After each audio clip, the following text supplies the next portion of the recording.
oo ciidanka qaranka ay ilaaladiisa gaarka ah difaacay oo aan ugu hambalyeynaa sida geesinimada leh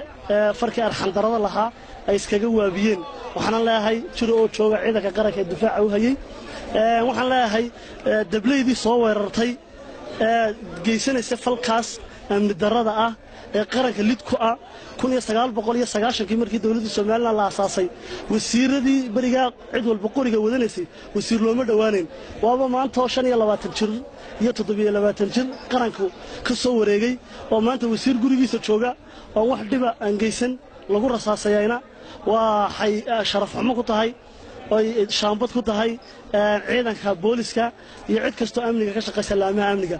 waxaan ka fariin cad uga dirayaa taliyaha ciidanka booliska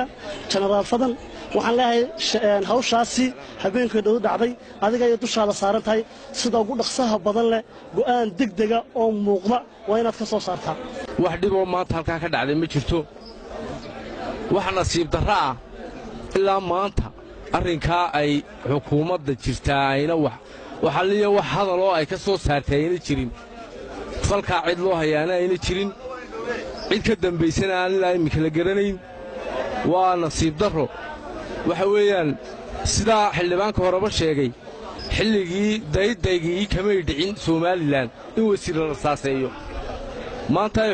maanta ay Soomaaliland 25 jirsateena falka dhacay ilaa imika waxba kama hayno xukuumadda nasiib darro ku tahay waxa weeyaan ninka la yidhi wasiirka amnigu yahay ee hadlay ee yidhi guriga bannaankiisa ka dhacday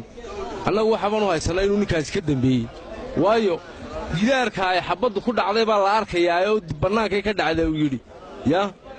waxaan u arkaynaa inuu wasiirkaas ka dambeeyay arrinkaas